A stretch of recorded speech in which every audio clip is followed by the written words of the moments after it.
그의 아들 우리 주 예수 그리스도를 믿사오니 이는 성령으로 잉태하사 동정녀 마리아에게 나시고 본디오 빌라도에게 고난을 받으사 십자가에 못 박혀 죽으시고 장사한 지 사흘 만에 죽은 자 가운데서 다시 살아나시며 하늘에 오르사 전능하신 하나님 우편에 앉아 계시다가 저리로서 사는 자와 죽은 자를 심판하러 오시리라. 성령을 믿사오며 거룩한 공예와 성도가 서로 교통하는 것과 죄를 사하여 주시는 것과 몸이 다시 사는 것과 영원히 사는 것을 믿사옵나이다. 아멘. 우리 찬송가 290장 함께 찬송하겠습니다. 찬송가 290장 우리는 주님을 늘 배반하나 찬송합니다.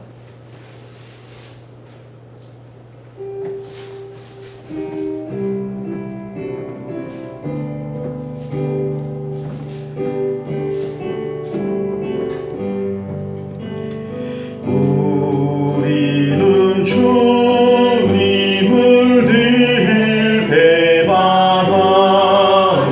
내 주 예수 여전히 날 부르사 그 참되신 사랑을 베푸시나니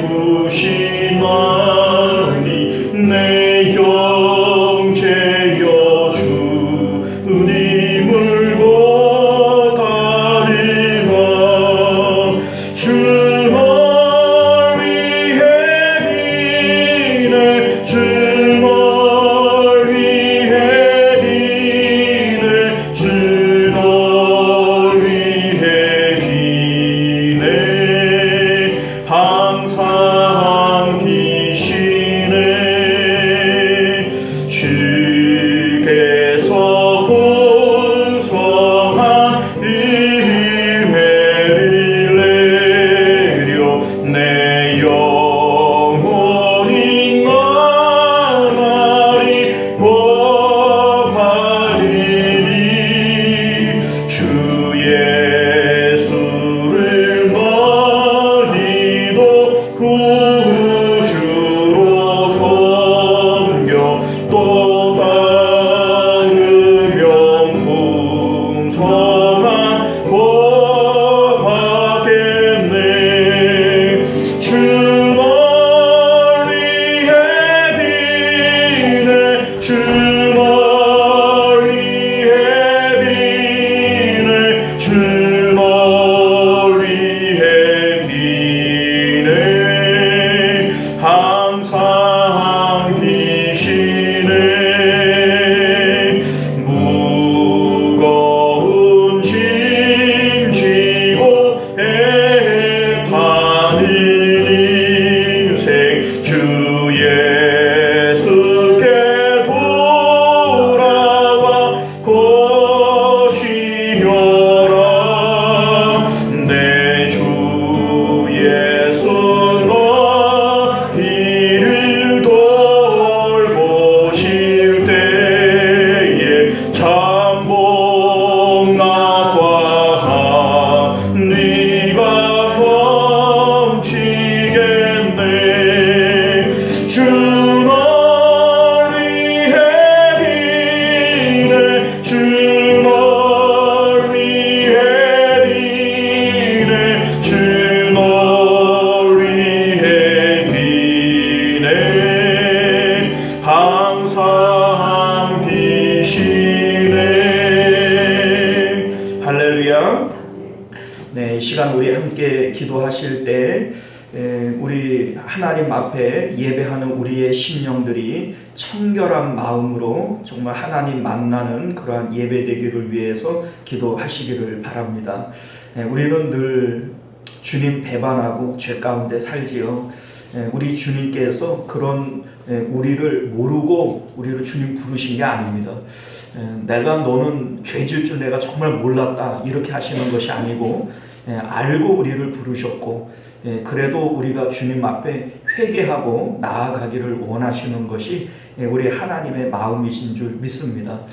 이 시간 우리 알고도 짓고 모르고도 지었던 이 모든 죄들 주님 용서하여 주시고 청결한 마음으로 하나님을 예배할 때 주님 만나는 저희들 되게 하여 주옵소서. 이러한 마음 가지고 함께 기도하기를 원하고요. 또 이 자리에 참여하지 못한 우리 믿음의 권속들, 우리 하나님께서 어느 곳에 있든지 그들의 영육을 지키시고 또 영으로 마음으로 주님 예배에 동참케 하여 주옵소서. 우리 이러한 마음 가지고 함께 기도하시기를 바랍니다. 주여 한번 외치고 기도하겠습니다. 주여, 은혜로우신 우리 주 하나님 감사합니다.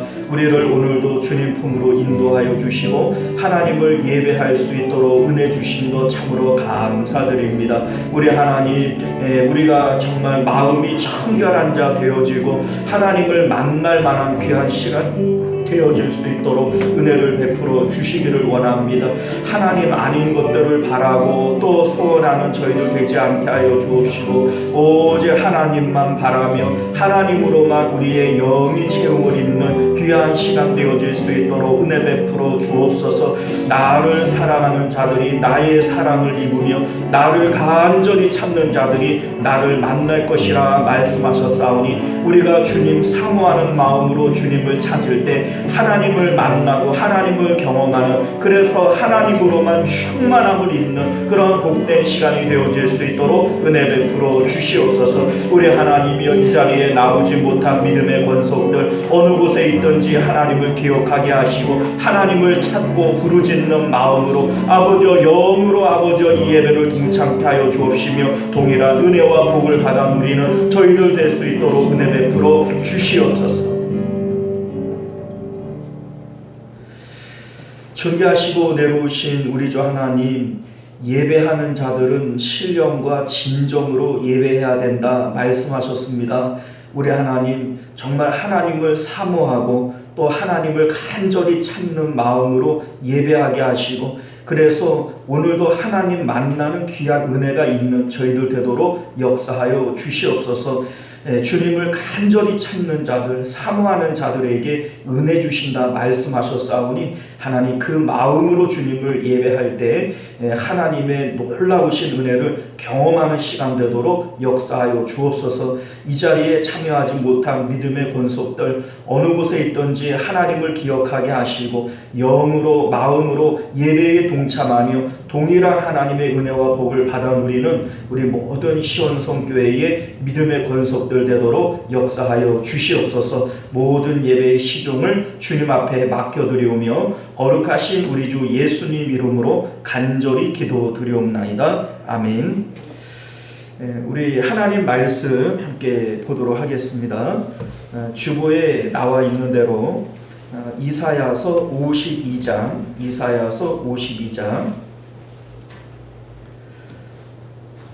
7절에서 10절까지 말씀입니다.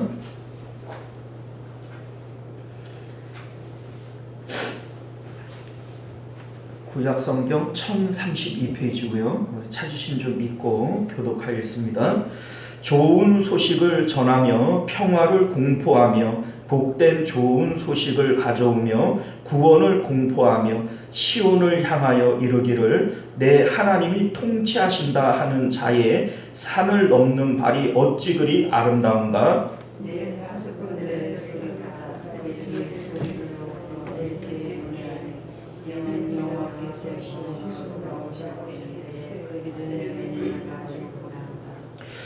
너 예루살렘의 황폐한 곳들아 기쁜 소리를 내어 함께 노래할지어다. 이는 여호와께서 그의 백성을 위로하셨고 예루살렘을 구속하셨습니다. 나타내셨으므로 땅 끝까지도 모두 우리 하나님의 구원을 보았도다. 아멘. 자, 우리 기도하겠습니다. 은혜로우시고 자비로우신 우리 주 하나님, 오늘도 주님의 복된 말씀을 통하여 우리 영혼이 정말 만족을 누릴 수 있게 하여 주옵시고, 이 말씀이 천지를 창조하신 능력의 말씀이오매 믿음으로 이 말씀 받는 자들 가운데 창조의 역사들이 나타나도록 은혜 베풀어 주시옵소서. 거룩하신 우리 주 예수님 이름으로 간절히 기도드리옵나이다. 아멘. 자, 오늘 우리는요 함께 읽은 본문의 말씀을 중심으로 임마누엘을 통해 주시는 삶의 행복이라고 하는 제목으로 하나님 말씀 함께 나누도록 하겠습니다. 임마누엘을 통해 주시는 삶의 행복. 우리는 앞서 52장 앞부분 말씀을 가지고 영적 각성을 위한 결단이라고 하는 제목으로 말씀을 함께 나눈 바가 있습니다. 영적 각성을 위한 결단, 이게 무슨 얘기냐면요, 하나님께서 우리에게 원하시는 것은 임마누엘입니다. 창조를 하신 이유도 임마누엘이고, 구원을 하신 이유도 임마누엘이고, 마지막 재림을 통하여 새 나라와 새 땅을 통하여 이루실 것도 역시 임마누엘입니다. 임마누엘이 뜻이 뭐죠? 전능하신 하나님이 우리와 함께 하시는 거, 이게 바로 임마누엘입니다. 먼저는 이 땅 가운데에서 어떤 방법으로 임마누엘을 이룰 것인가, 우리 마음에 들어오심으로써 임마누엘을 이루실 거예요. 너희가 내 안에, 내가 너희 안에, 이렇게 말씀하시잖아요. 이게 이제 하나님께서 우리 안에 들어오시는 것이 임마누엘이고, 예수님께서 십자가를 지실 이유가 바로 거기 있는 겁니다. 이제 마음 성전을 회복하시기 위해서 예수님께서 십자가에 죽으신 것이죠.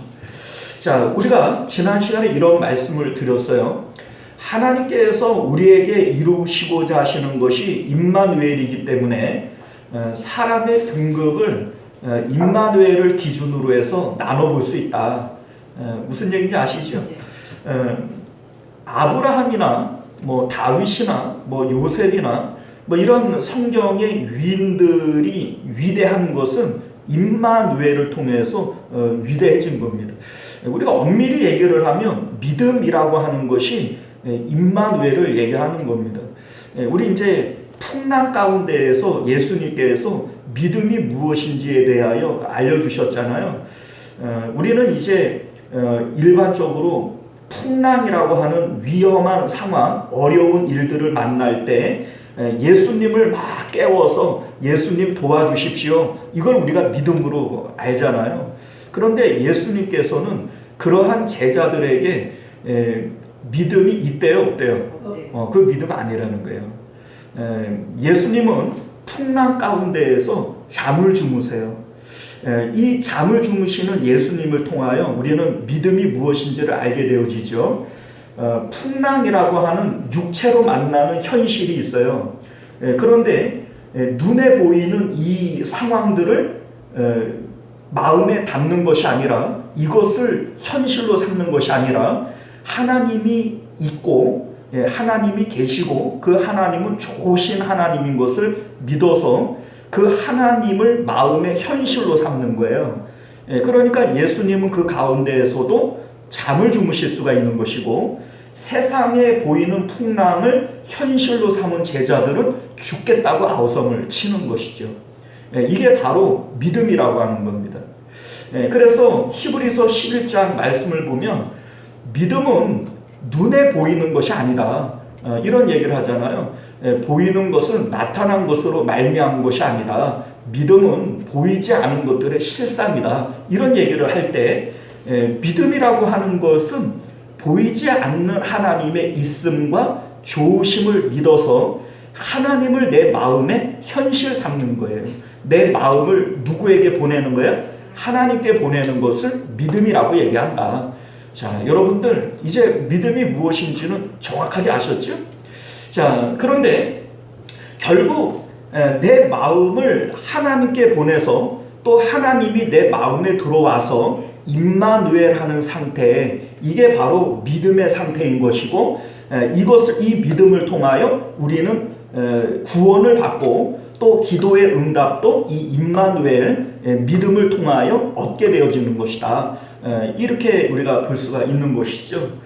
자, 그런 의미에서 보면 결국은 아브라함을 믿음의 조상이라고 얘기를 할 때 이 믿음은 아브라함이 하나님과 임마누엘 한 상태다, 이걸 우리가 알게 되어지는 것이고, 요셉이 믿음으로 감옥 가운데 들어가고 노예로 팔려나가도 그 마음이 하나님 안에서 늘 평안한 거예요. 그죠?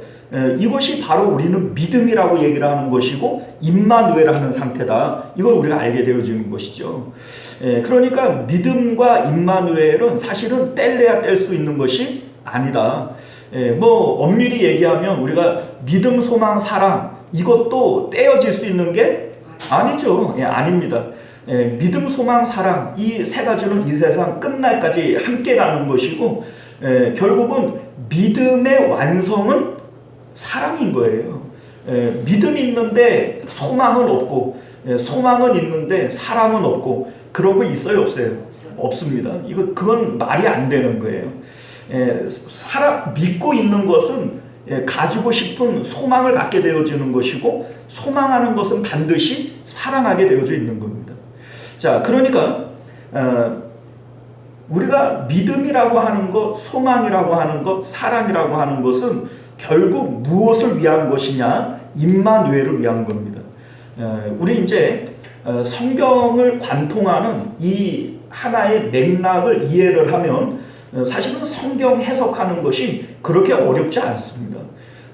우리가 이제 하나님께서 보실 때 정말로 귀한 사람, 하나님이 사람을 차별 대우하시는 분은 아니시지만 임마누엘이라고 하는 것이 하나님의 창조와 구원의 목적이고 이 임마누엘을 기준으로 생각을 해볼 때 하나님께서 보시는 사람의 등급은 분명히 있습니다. 임마누엘을 이루는 사람이 이게 하나님 보실 때 1등급이 1등급. 그 아브라함이 임마누엘을 이룬 것이고 요셉이 임마누엘을 이루신 것이고 다윗이 임마누엘을 이룬 것이고 다니엘이 임마누엘을 이룬 거예요. 이러한 사람들을 하나님께서 보실 때 정말로 천하보다 귀하다 여기시지 않겠어요? 이게 바로 하나님께서 원하시는 1등급의 사람들이다. 이 말씀이 되어지고요. 저와 여러분들이 그러한 1등급의 사람들 되어지실 수 있기를 주님 이름으로 축원드립니다. 하나님께서 우리 삶 가운데 때로는 고난을 주시고 어려움을 주세요. 그 이유가 어디 있냐면 임마누엘을 이루기 위한 겁니다. 하나님께서 인생들에게 고난과 고통을 주시는 것이 하나님의 본심이 아니시라 이렇게 예레미야 애가 3장을 보면 나와 있단 말이죠. 하나님께서 우리를 사랑하시고 하나님의 자녀다. 내가 온 천하보다 너희를 귀하게 여긴다. 이렇게 말씀하시는데 그러면 왜 자녀들인 우리들에게 고난을 주시고 아픔을 주시는가? 여러분들 하나님은 우리를 보실 때 육체를 중심으로 봐요? 영을 중심으로 봐요? 우리는요. 우리의 판단을 언제나 뭘 중심으로 해요? 육체를 중심으로 판단해요. 그러니까 하나님 우리 아버지시라고 그러면서 왜 우리의 삶 가운데 고통을 주시고 아픔을 주시나? 무엇을 기준으로 이렇게 얘기해요? 육체를 중심으로. 그러나 우리 하나님께서는요, 예수님 뭐라고 말씀하세요? 살리는 것은 영이니 육은 무익하니라. 내가 말하는 것은 생명이요 영에 대한 것이지 육에 대한 거 아니다. 이렇게 요한복음에 보면 말씀하고 있지 않습니까? 너희는 육체를 따라 판단하나 나는 아무것도 판단하지 않는다. 우리 예수님께서는 자기의 생각이나 판단으로 뭘 결정하지 않아요. 마음 가운데 성령 하나님께서 계시고 하나님의 뜻과 하나님의 계획을 따라서 생각하고 판단하며 살아가신다는 겁니다. 자, 그런데 사람들은 뭐 하나님이 계셔, 천국이 있어, 나는 믿어 이렇게 얘기는 하지만 실질적으로 우리의 마음의 기쁨을 세상에 두고 세상에 있는 것들로 만족하려고 하고 육체를 중심으로 판단하며 살아간단 말이죠. 이 상태는 임마누엘이 아니기 때문에 하나님께서 고난이라고 하는 것들을 통하여 하나님 품으로 우리를 부르는 거예요. 자, 우리가 인생에 어려움이 없고 고난이 없고 평안할 때 신앙생활 더 잘하고 기도생활 더 잘할 것 같으죠? 그런가요? 아니에요. 그렇지 않습니다. 사실 우리가 내가 참 어렵고 힘들어서 이 급한 물을 좀 꺼야 내가 신앙생활에 조금 더 열심히 할 수 있지, 그거 새빨간 거짓말입니다. 실질적으로 생각을 해보면요, 힘들고 어려울 때 정말 하나님 앞에 나와서 새벽에 기도하고 또 철야하며 기도하고 뭐 이렇게 열심으로 기도했던 사람들이 배부르고 등 따시고 걱정 의심 없어질 때 기도 안 합니다. 솔직히 오히려 기도 안 해요. 그러니까 하나님께서 하나님 품을 자꾸 떠나는 그러한 이스라엘 백성들에게 고난을 주시는 거예요. 지금 이사야서의 배경이 바로 그런 상황 아닙니까? 하나님 앞에 자꾸 마음이 떠나는 거예요. 우상 숭배를 하고 이 뭡니까? 하나님 앞에 제사는 드리지만 마음은 하나님으로부터 멀어져 있는 이스라엘 백성들을 고난이라고 하는 것을 통하여 이 바벨론 나라의 그 포로로 끌려가는 이러한 상황들을 통하여 하나님께서는 그 마음을 하나님께로 돌이키시려고 하는 거예요. 하나님의 목적이 이스라엘 백성들이 고통받는 데 있나요? 너희들 죄 졌으니까 요놈들 맛 좀 봐라, 이런 마음으로 고난을 주시는 것이 아니란 말이죠. 고난 가운데 하나님을 찾고 하나님을 경험하고 그래서 하나님께로 돌아오게 하시려고 하는 거예요. 그래서 70년 만에 너희가 포로에서 돌아올 것이다. 그때에 너희가 내가 하나님인 줄 알 것이다. 이런 말씀을 하시는 것이죠. 자, 그래서 하나님께서는 고난을 주실 때 이 이스라엘 백성들이 마음을 하나님께로 돌이키기를 원하는 거예요. 고난의 목적은 임마누엘을 위한 것이다. 우리의 삶 가운데 죄 때문에 오는 고난도 있고 연단을 위하여 오는 고난도 있고 하나님께서 영광을 얻기 위한 고난도 있어요.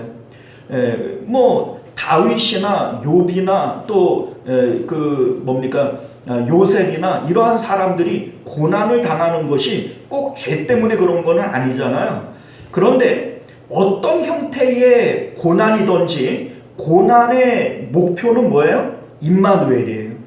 죄가 있더라도 맛 좀 봐라가 아니라 그 죄 가운데 회개하고 돌아오라고 하는 것이고, 욥이나 다윗과 같이 뭐 지은 죄가 없어도 연단을 위하여 주시는 고난도 하나님을 붙들므로써 이 고난은 끝나게 되어지는 겁니다. 그러니까 내 삶 가운데 무슨 형태의 고난이든지 마음의 고난, 뭐 육체의 고난, 어떤 형태의 고난이든지 우리가 이 고난을 이겨낼 수 있는 길은 임마누엘을 이루는 길밖에 없어요. 하나님의 고난의 목적은 임마누엘이다. 우리가 하나님을 꼭 붙들고 임마누엘 할 때 반드시 이 고난은 물리쳐지게 되어져 있는 겁니다. 자, 여러분들, 이때에 우리에게 필요한 것이 뭐냐? 결단이 필요하다 이거예요. 결단. 이게 영적 각성을 위한 결단이다 이 얘기입니다. 2절 말씀을 보면 너는 티끌을 털어버릴지어다 예루살렘이여 일어나 앉을지어다 사로잡힌 딸 시온이여 내 목의 줄을 스스로 풀지어다. 아니, 사로잡힌 딸 시온, 이게 이스라엘 백성들을 얘기하는 건데 내 목의 줄을 스스로 풀어라. 아니, 스스로 풀 것 같으면 잡혀갈 이유가 있어요 없어요? 그런데 이게 지금 뭐 얘기하는 걸까요? 스스로 풀라, 이 말의 의미는 지금 이스라엘 백성들이 포로로 끌려가고 이런 고난과 고통을 당하는 것은 이들이 능력이 없거나 다른 사람들보다 뭘 잘못했기 때문에 그런 게 아니에요. 이 선민으로서 스스로의 죄 때문에 죄에 팔려가는 겁니다. 자, 그러니까 스스로의 목줄을 풀어라, 이 말의 의미는 회개를 얘기하는 거예요. 너희가 스스로 회개하고 하나님 앞에 돌아오게 되어질 때 너희 목에 있는 그 줄을 스스로 풀러버리는 것이 되어지는 것이다. 죄의 착고를 너희들 스스로 풀러버리는 것이다. 이걸 말씀하고 있는 겁니다. 자, 그러니까 사실은 우리가 영적 각성을 위해서는 결단이 필요한 겁니다. 하나님께서 우리에게 명령하세요. 아브라함에게 하나님께서 본토 친척 아버지 집을 떠나라, 백세에 얻은 아들 이삭을 바쳐라. 명령은 누가 하세요? 하나님이 하세요. 그러나 순종은 누가 해야 되는 거예요? 아브라함 스스로가 해야 되는 거예요. 이 순종을 위한 결단, 이게 바로 영적 각성을 위한 결단이 되어지는 겁니다. 다니엘이 마음 가운데 하나님께서 이스라엘 백성들이 멸망당한 것은 죄 때문이다. 나는 이제 오직 하나님만 섬기겠다. 우상의 제물로 나를 더럽히지 않고 세상의 더러운 것들로 내 마음을 더럽히지 않겠다라고 하는 결단을 갖게 한단 말이죠. 마음에 이러한 감동을 주시는 것은 누구예요? 하나님이에요. 그러나 이 감동을 따라 결단하고 의지로 이걸 실행해야 될 것은 누구예요? 다니엘 스스로가 해야 되는 거예요. 자, 오늘날 사실 우리가 그렇잖아요. 다니엘에게만 이러한 감동을 주시고 그런 마음을 주시는 것이 아닙니다. 저와 여러분들에게도 때때로 뭐 하나님 예배를 드릴 때, 말씀을 들을 때, 아니면 기도를 할 때 하나님께서 우리 마음에 감동을 주시잖아요. 그래, 내가 이제 말씀 붙들고 믿음으로만 한번 살아봐야지, 이러한 마음에 그런 감동을 주신단 말이에요. 그런데 왜 그렇게 못 살아요? 결단을 못해서 그래요. 결단을 못해서. 또 결단을 해도 의지가 부족해서 그래요. 자, 그러니까 여러분들 결단하는 것, 그리고 우리가 의지를 다하여 순종하는 것, 이게 우리를 위대하게 만드는 겁니다. 여러분들, 아브라함이 왜 아브라함이에요? 아브라함이 우리랑 뭐 다른 성정을 가진 사람이에요? 아니에요. 아브라함도 우리와 똑같은 사람이에요. 그러나 이 아브라함은 하나님이 주시는 감동에 결단을 한 사람이고, 그 결단을 따라서 의지를 가지고 순종했던 거예요. 그것이 우리와 다른 거죠. 다니엘이 우리와 다른 점이 뭡니까? 그 다른 게 없어요. 그러니까 다니엘이 우리와 다른 것은 하나님이 주시는 감동을 따라서 결단을 한 것이고, 이 결단을 의지를 다하여 순종하는 거예요. 왕의 음식으로 자기를 더럽히지 않기로 결단을 할 때 여러 가지 방해들이 많죠. 이제 그 왕의 그 시종을 맡은 이 환관장이 안 된다, 그거 안 된다. 네가 그렇게 하면 너 때문에 내 목이 위태롭다. 이러면서 그거를 못하게 하잖아요. 그럼에도 불구하고 이 다니엘이 열흘만이라도 이거 한번 해보게 해주십시오. 이렇게 의지를 굽히지 않습니다. 우리 같으면 대부분 한번 얘기해봤다가 안 되면 어쩔 수 없지 뭐 이렇게 할 텐데, 이 다니엘이 우리와 다른 점이 바로 그런 게 다른 거예요. 결단이 다르고 순종의 의지가 다른 겁니다. 자, 여러분들, 이렇게 할 때 하나님께서 우리 삶 가운데 역사하기 시작을 하는 거예요. 우리가 생각을 해보면 왜 아브라함일까? 왜 욥이고 요셉이고 다윗이고 다니엘일까? 여러분들, 그들과 우리가 다른 것은 결단하는 게 다르고, 또 결단을 따라 순종하는 게 다르다. 우리 이제 그거 차이입니다. 그렇게 하면 분명히 하나님은 역사하시게 되어져 있는 겁니다. 자, 이렇게 할 때 하나님께서 먼저 우리 가운데 주시는 것이 뭐냐면 마음의 평강을 주세요. 마음의 천국을 이루게 해주세요. 임마누엘을 위한 것인데, 임마누엘의 징표는 세상이 줄 수 없는 평강과 기쁨이다.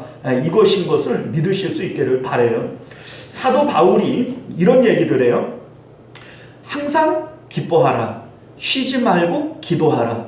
범사에 감사하라. 자, 여러분들, 이 말씀이 뭐 쉬운 얘기 같지만 이거 정말 세상적으로 볼 때는 말이 안 되는 얘기예요. 여러분들 항상 기뻐할 수 있어요? 모든 일에 감사할 수 있어요? 자, 그런데 이것이 바로 임마누엘을 이룬 사람들에게 나타나는 현상들입니다. 여러분들, 하나님이 우리 안에 임마누엘 할 때 우리는 세상의 어떤 것들로 기뻐하는 게 아니에요. 세상이 줄 수 없는 평강이 우리 마음에, 세상이 줄 수 없는 기쁨이 우리 마음 가운데 넘쳐나게 되어지는 상태에, 이것이 하나님이 내 안에 임마누엘 하신 이 상태인 것을 믿으실 수 있기를 바라요. 이 상태에서는 쉬지 않고 기도가 되어지는 거예요. 내 안에 계시는 주님이 내가 사는 것이 아니고 내 안에 그리스도께서 사시는 것이라, 하나님의 뜻이 언제나 나에게 전달되어지고 또 내 마음이 하나님께 전달되어지는 이 상태가 바로 쉬지 않고 기도하는 상태이고, 이 상태에서는 모든 일에 감사할 수 있는 상태가 되어지는 겁니다. 바울이 매를 맞고 감옥에 gat혔지만 그 상황 가운데에도 기뻐하고 찬송하고 기도할 수 있는 이유가 뭐예요? 임마누엘을 이룬 상태이기 때문에 그런 거예요. 그 가운데에서는 원망하지 않아요. 짜증내지 않습니다. 왜냐하면 하나님이 내 안에서 세상이 줄 수 없는 평강과 기쁨을 주고 있는 상태이기 때문에 그런 것이죠. 자, 여러분들, 이것이 바로 임마누엘을 통하여 하나님께서 우리에게 주시는 삶의 행복을 얘기하고 있는 겁니다. 자, 여러분들, 시편 131편은 다윗의 시인데, 이 다윗의 시를 보면 임마누엘 안에서 주시는 하나님의 기쁨과 만족이 무엇인지를 우리가 깨닫게 되어져요. 우리 시편 131편 한번 볼까요? 자, 우리 한번 찾아봅시다. 제가 그냥 읽어줘도 되는데 너무나도 또 좋은 시이니까 우리 한번 찾아보실 수 있기를 바라요.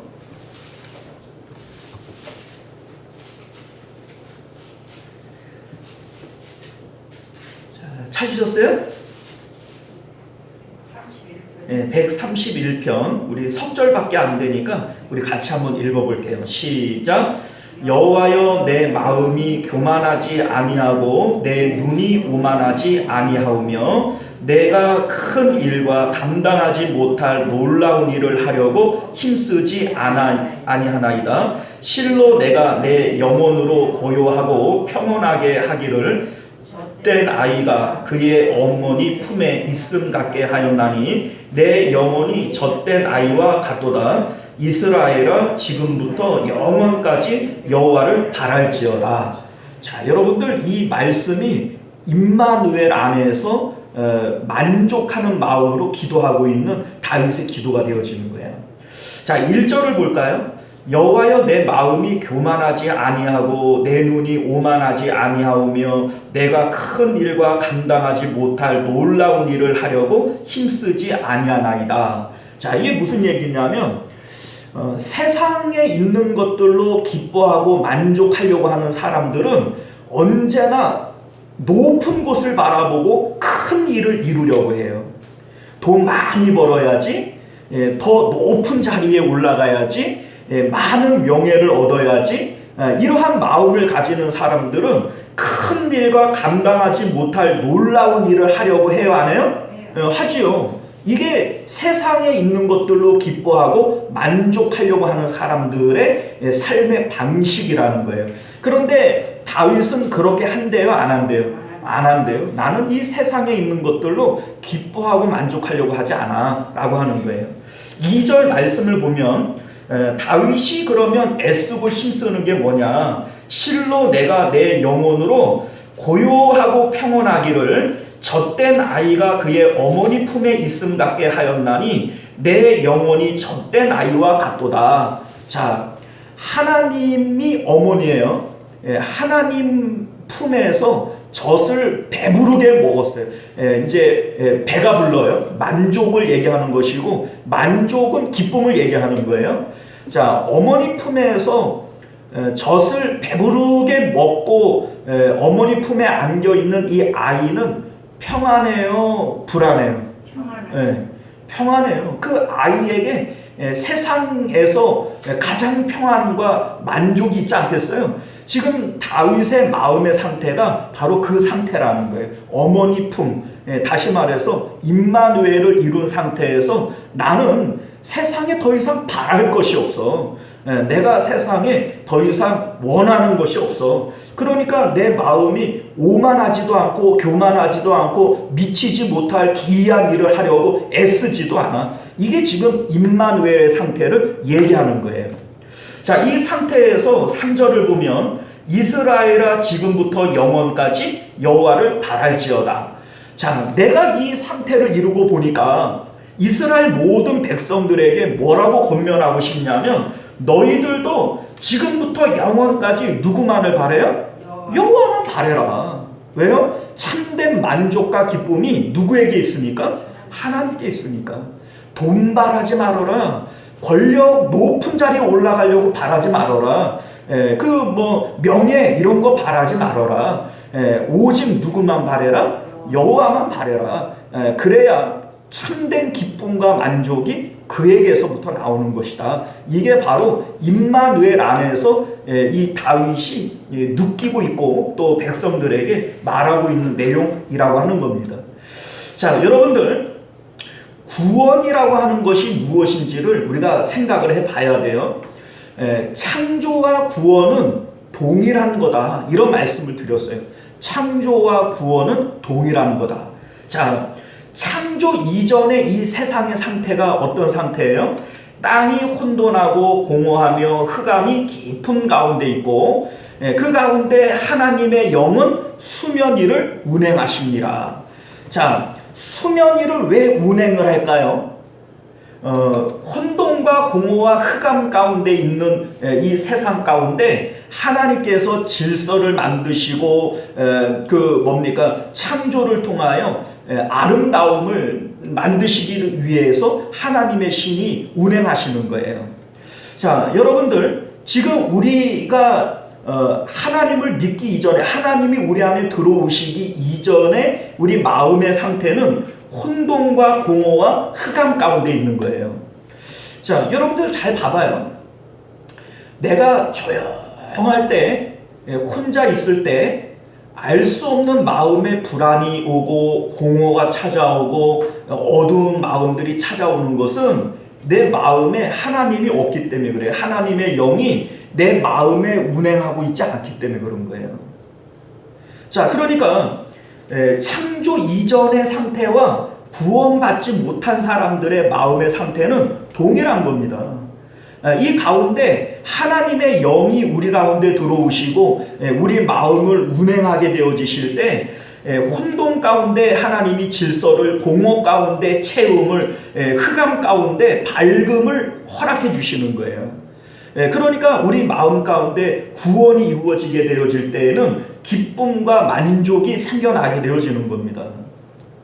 자, 여러분들 이 상태가 하나님께서 임마누엘을 통하여 우리에게 주시는 기쁨과 만족의 상태인 것을 믿으실 수 있기를 바라요. 오늘 말씀은 영적 각성을 통해서 우리 마음 가운데 임마누엘이 이루어지게 되어질 때 하나님께서 어떤 만족감, 어떤 기쁨을 우리에게 주실 것이냐라고 하는 부분이 오늘 말씀의 내용이 되어집니다. 우리 7절 말씀을 보면요. 좋은 소식을 전하며 평화를 공포하며 복된 좋은 소식을 가져오며 구원을 공포하며 시온을 향하여 이르기를 내 하나님이 통치하신다 하는 자의 산을 넘는 발이 어찌 그리 아름다운가 이렇게 얘기를 합니다. 이 7절은 선교사의 발로레라고 하는 제목이 붙어 있어요. 그러니까 복음을 전파하는 자의 발이 아름답다라고 하는 말의 의미인데, 자, 이 말이 우리가 이제 실질적으로 이 복음이라고 하는 것은 우리 마음에 전해져야 되는 거예요. 우리 이제 표면적으로 복음이 전파되어지는 것, 이게 물론 중요한 것이지만 실질적으로 복음이 완성되어져야 될 것은 각 사람의 마음 아니지 표면적인 것이 아닙니다. 자, 이를테면 복음을 듣고 세례를 받고 교회 안에 들어와 있는 성도라고 할지라도 다 구원받은 사람이 아닙니다. 여러분들 결국은 믿음이라고 하는 것은 표면에 있는 것이 아니라 내면에 있는 거예요. 그리고 믿음을 통한 구원도 표면에 있는 것이 아니라 내면에 있는 겁니다. 뭐 세례를 받았네, 뭐 내가 성찬에 참여하네, 내가 교회 안에서 권사요, 장로요, 목사네, 아무런 소용없어요. 구원은 우리 마음 성전 안에 하나님을 영접해서 연합되어진 상태, 이것을 우리는 믿음이라고 얘기하는 것이고 임마누엘이라고 얘기하는 것이고 구원이라고 얘기를 하는 겁니다. 이게 다른 얘기가 아니에요. 다 같은 얘기입니다. 자, 무슨 얘기인지 아시죠? 같은 얘기예요. 자, 그런데 이 복음이 전파되어질 때 이 복음이 영접되어져야 할 곳은 우리의 마음이다 라고 하는 것을 여러분들이 기억하실 수 있기를 바라요. 8절 말씀을 보면 내 파수꾼들의 소리로다 그들이 소리를 높여 일제히 노래하니 이는 여호와께서 시온으로 돌아오실 때에 그들의 눈이 마주 보리로다 이렇게 돼 있어요. 시온으로 돌아온다. 이게 이제 표면적으로는 이스라엘 백성들이 예루살렘으로 돌아오는 것을 의미하는 것이지만 이 표면에 있는 게 아니에요. 우리 마음이 성전이고 우리 마음이 시온인 거예요. 시온은 언제나 하나님 나라를 상징하는 것인데 저 멀리 배는 나의 시온성, 이 시온성이 하나님 나라를 얘기하는 거잖아요. 그런데 이 하나님 나라가 어디 있다고 그랬어요? 우리 안에 있다고 그랬죠. 자, 그러니까 이 시온은 단순하게 이제 표면적으로는 이스라엘 예루살렘을 얘기하는 것이고 이스라엘 백성들이 예루살렘으로 돌아오는 걸 얘기하는 것이지만 여러분들 예루살렘으로 돌아오는 게 문제가 아니에요. 마음이 돌아와야 되는 것이고 마음의 하나님을 영접해야 되는 겁니다. 여러분들 처음부터 이스라엘 백성들은 시온 안에 있었는데 하나님께서 시온을 멸망시키고 포로로 끌려가게 했잖아요. 돌아오는 게 무슨 의미가 있어요? 무슨 얘기인지 아시죠? 돌아오는 게 의미가 있는 게 아니에요. 마음이 돌아와야 되는 것이고 마음 안에 하나님을 영접하는 것이 시온으로 돌아오는 겁니다. 자, 그런데 이때에 하나님께서 우리에게 바라시는 것이 뭐냐면 파수꾼의 마음이 우리 가운데 있기를 원하는 거예요. 내 파수꾼의 소리로다 이렇게 되어져 있는데 이 파수꾼의 마음, 이 파수꾼이라고 하는 건 왜 등장을 하냐면 여러분들 시편 130편 6절 이하의 말씀 여러분들 잘 아시는 내용인데 이렇게 되어져 있어요. 파수꾼이 아침을 기다림보다 내 영혼이 주를 더 기다리나니 참으로 파수꾼이 아침을 기다림보다 더하도다. 이스라엘아 여호와를 바랄지어다. 여기도 하나님을 바라라 이렇게 돼 있네요. 그렇죠? 자, 이게 무슨 얘기냐면 하나님이 우리 마음 가운데 들어오시기 위해서 파수꾼이 아침을 기다리는 것보다 여호와를 사모하고 기다리는 마음이 우리 마음에 더 있어야 된다 이 얘기를 하는 거예요. 자, 무슨 얘기인지 아시죠? 우리 이제 너무나도 잘 아는 성경 구절이지만 하나님께서는 어떤 사람들에게 함께 하시고 임마누엘 하시는가? 나를 사랑하는 자들이 나의 사랑을 입으며 나를 간절히 찾는 자가 나를 만날 것이라 이렇게 말씀하셨어요. 자, 그러니까 하나님을 구원으로 여기고 하나님을 찾고 하나님을 만나려고 하는 사람이 하나님을 만나고 임마누엘 하는 것이지 하나님을 기다리지 않고 하나님을 찾지 않는 사람에게는 예수님은 구원자일 수가 없어요. 나로 말미암지 않고는 아버지께로 올 자가 없다라고 얘기합니다. 내가 곧 길이고 진리고 생명인데 그러니까 예수님이 우리의 구원자이잖아요. 그런데 이 무엇을 위한 길이에요? 무엇을 위한 진리예요? 아버지께로 가려고 하는 사람들에게 길이 되어지시고 진리가 되어주는 거예요. 그런데 하나님을 만나려고 하지 않고 하나님을 사모하는 마음도 없고 하나님을 가지려고 하지 않는 사람에게 예수님은 소용이 있어요? 없어요? 아무짝에도 소용이 없는 거예요. 그러니까 예수님은 우리에게 구원이 되어질 수 없는 겁니다. 돈을 바라는 사람에게 예수님은 아무런 소용이 없어요. 건강을 바라는 사람에게 예수님은 구원자가 아닙니다. 예수님은 십자가를 통해서 우리의 구원을 이루신 것이지, 우리가 여러 번 말씀드리잖아요. 우리가 믿는 것은 공생애의 예수님이에요, 십자가의 예수님이에요. 공생애의 예수님을 믿는 것으로 구원받는 게 아니에요. 공생의 예수님은 죽은 사람을 살려내고 병든 자를 고쳐내고 오병이어의 이적을 일으키고 이러한 놀라운 역사들을 했죠. 그런데 예수님께서 그렇게 하시는 것은 표적으로 하는 거예요. 표적의 의미가 뭡니까? 믿으라고 하는 거죠. 뭘 믿으라는 거예요? 십자가의 예수님을 믿으라고 표적으로 보여주는 거예요. 그러니까 우리가 믿어야 할 대상은 공생의 예수님이에요, 십자가의 예수님이에요? 십자가의 예수님이에요. 그런데 많은 사람들이 공생의 예수님께 마음이 꽂혀가지고 공생의 예수님을 자꾸 바라보고 있는 거예요. 예수님이 풍랑을 잔잔하게 하셨으니 내 인생의 풍랑을 잔잔하게 해주세요. 예수님이 병을 고치셨으니 내 병도 고쳐주세요. 예수님께서 오병이어의 이적을 일으키셨으니 내 삶에 오병이의 이적을 일으켜주세요. 아니라는 거예요. 그거는 우리가 마음으로 바라는 것이 세상을 바라는 거예요, 하나님을 바라는 거예요? 세상을 바라는 거예요. 세상을 바라는 자들에게 예수님은 길이 되어질 수 없고 생명이 되어질 수 없습니다. 하나님을 얻고자 하는 자에게 길이 되어지는 것이고, 하나님이라고 하는 생명을 얻고자 하는 자들에게 예수님이 생명이 되어주시는 거예요. 자, 오늘 이 말씀 가운데 내 파수꾼의 소리로다 이렇게 되어져 있을 때, 이 파수꾼은 어떤 파수꾼이에요? 깨어 하나님을 기다리던 사람들을 얘기하는 거예요. 하나님을 바라고 하나님을 소망하는 사람들에게 때를 알려주시는 거예요. 이때라, 하나님을 얻을 수 있는 이때라, 지금이 은혜 받을 때다, 하나님을 마음에 얻을 때다, 이때를 알려주는 것이 파수꾼이라는 거예요. 이 파수꾼들은 지금까지 누구를 기다리는 거예요? 파수꾼이 아침을 기다리는 것보다 내 영혼이 여호와를 더욱 기다리고 사모했다. 이게 바로 파수꾼이 의미하고 있는 내용이라는 거죠. 자, 우리 9절 말씀을 보면 너 예루살렘의 항폐한 곳들아 기쁜 소리를 내어 함께 노래할지어다. 이는 여호와께서 그의 백성을 위로하셨고 예루살렘을 구속하셨습니다.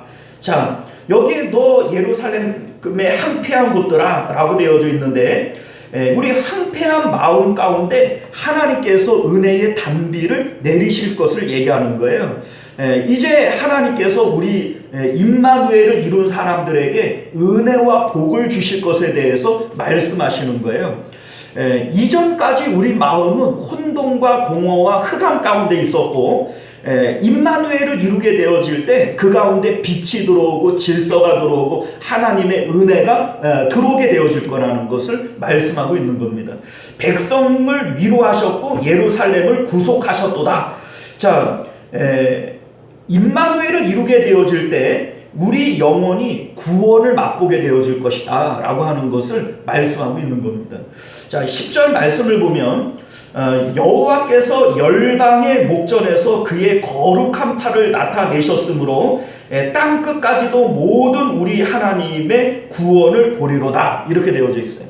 자, 여러분들, 하나님께서 원하시는 것은 임마누엘이에요. 그런데 임마누엘로 끝나는 것이 아닙니다. 임마누엘은 무엇을 하기 위한 하나의 과정이에요. 자, 무엇을 하기 위한 과정인가? 임마누엘은 하나님께서 우리 안에 들어오심으로써 우리가 주님 삼위일체 하나님과 연합하는 것이고 하나가 되어지는 거예요. 우리가 이제 이것을 사위일체다 이렇게까지 얘기를 했잖아요. 아버지와 우리가 하나인 것처럼 저들도 우리와 하나가 되게 해주십시오.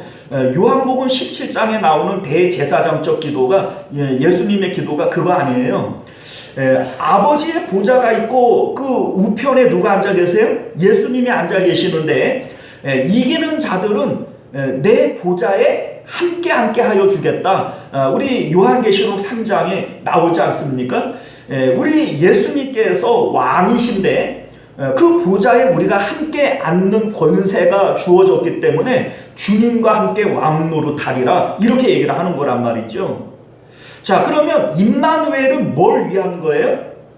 하나님께서 우리와 연합되어짐으로 하나님이 하실 일들을 우리가 하는 거예요. 우리와 동일하게 하는 거예요. 이게 바로 임마누엘의 목적이라고 하는 겁니다.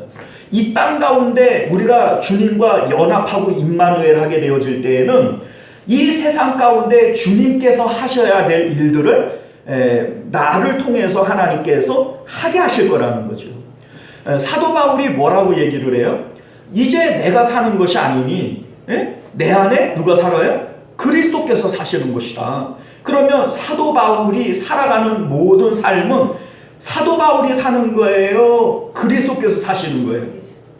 그러니까 이 땅 가운데 그리스도께서 하셔야 할 그 일들을 우리의 몸을 하나님께서 도구 삼으셔서 하시는 거예요. 이게 바로 임마누엘의 목적이라는 거죠. 나중에 장차 하나님 나라 안에서도 우리를 하나님, 삼위일체 하나님이 보좌에 앉아 계시잖아요.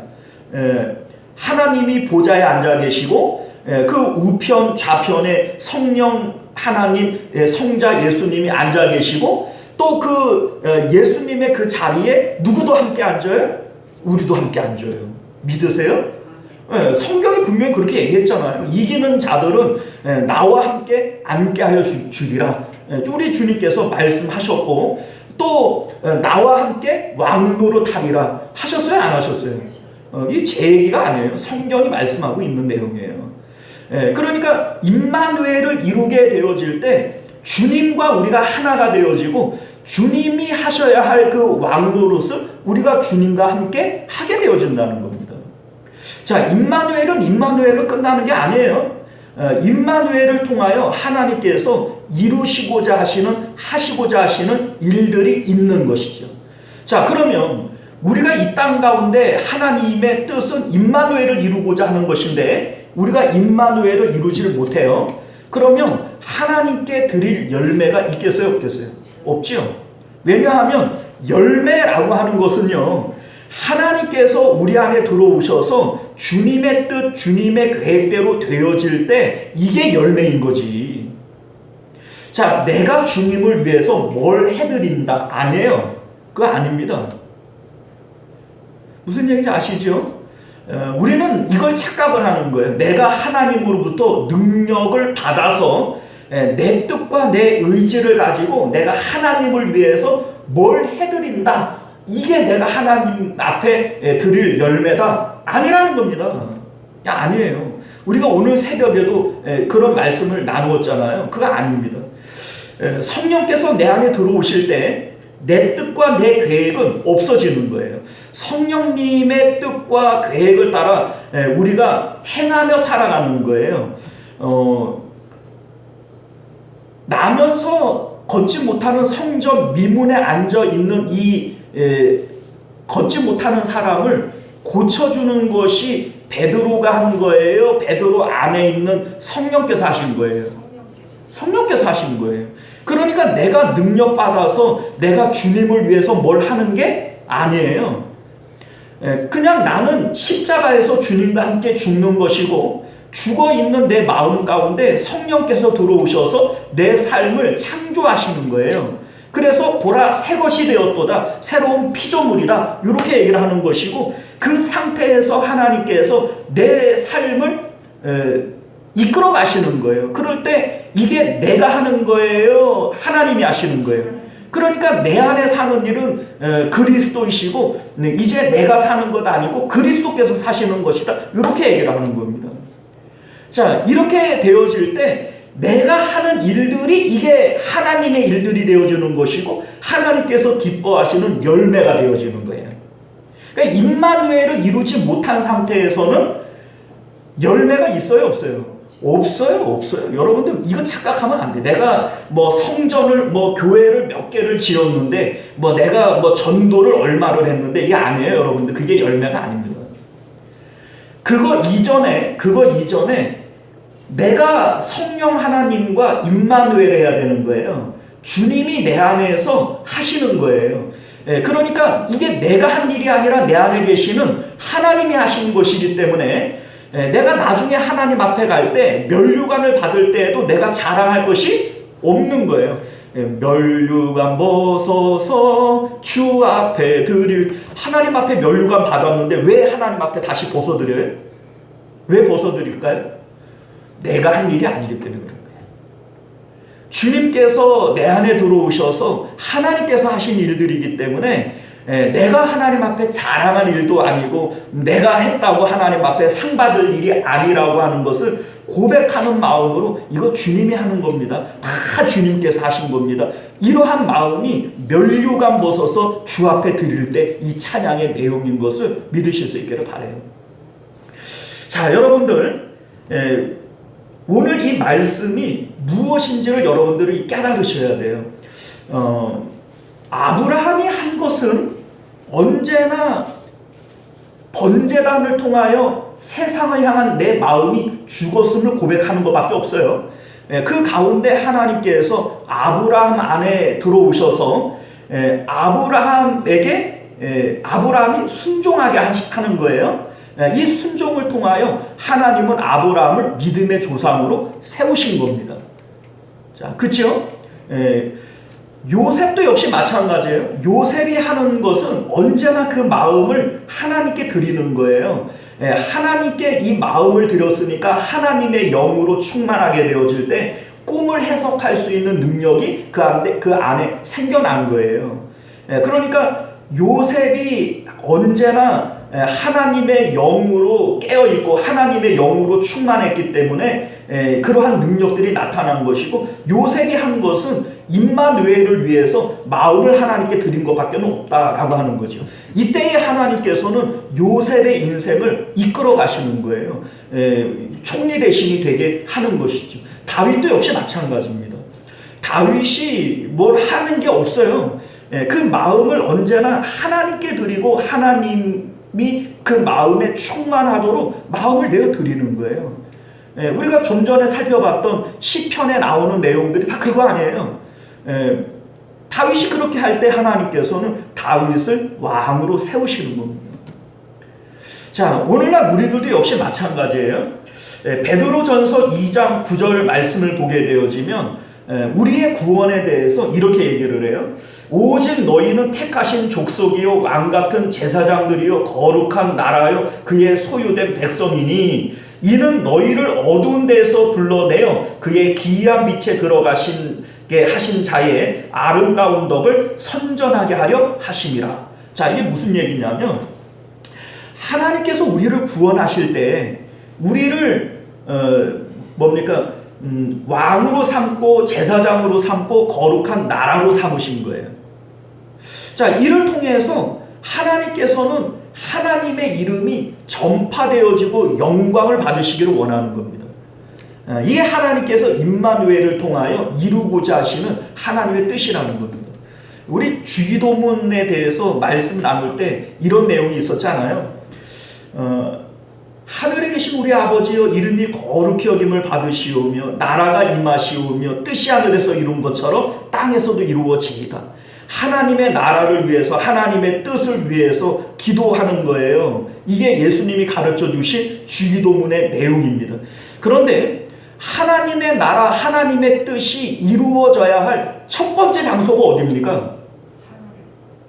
아니까 하나님의 뜻이 하늘에서 이루어진 것처럼 땅에서 이루어지게 될 때 하나님의 나라와 하나님의 뜻이 이루어져야 할 첫 번째 장소가 어디예요?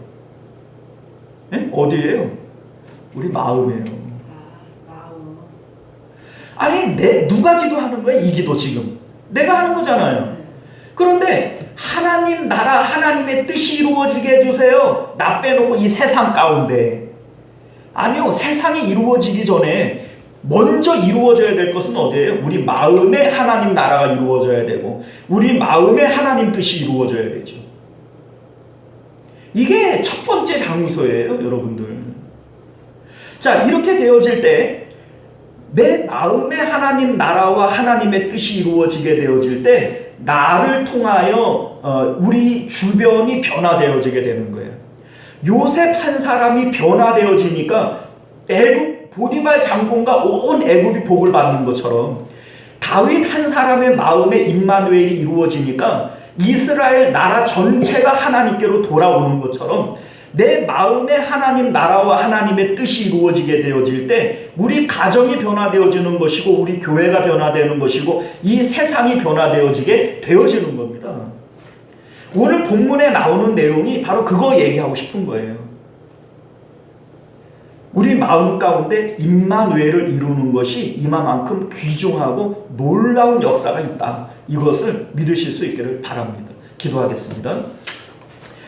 은혜로우시고 자비로우신 우리 주 하나님 감사합니다. 우리가 오늘 말씀을 통하여 하나님께서 우리에게 원하시는 것이 임마누엘이요, 임마누엘로 끝나는 것이 아니라 이 땅 가운데에서는 하나님의 뜻이 이 세상 가운데 이루어지게 될 것이고 장차 하나님 나라에서는 주님과 연합하여 주님과 함께 다스리는 그런 왕의 권세를 우리가 가지게 되어질 것을 믿습니다. 임마누엘, 이것이 얼마나 소중하고 귀중한 것인지 우리가 이 땅 가운데 이루어야 할 삶의 목표는 오직 임마누엘 이 하나밖에 없음을 우리로 깨달아 알게 하여 주옵소서. 임마누엘의 표징은 세상이 줄 수 없는 평강과 기쁨을 주는 것입니다.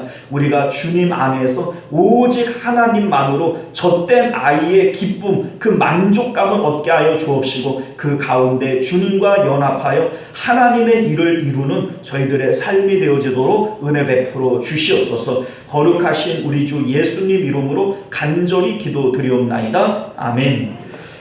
자, 우리 시간이 많이 갔으니까요, 우리 주기도문으로 예배를 마치도록 하겠습니다. 하늘에 계신 우리 아버지여, 이름이 거룩히 여김을 받으시오며 나라가 임하시오며 뜻이 하늘에서 이룬 것 같이 땅에서도 이루어지이다. 오늘 우리에게 일용할 양식을 주시옵고 우리가 우리에게 죄 지은 자를 사하여 준 것 같이 우리 죄를 사하여 주시옵고 우리를 시험에 들게 하지 마시옵고 다만 악에서 구하시옵소서. 나라와 권세와 영광이 아버지께 영원히 있사옵나이다. 아멘.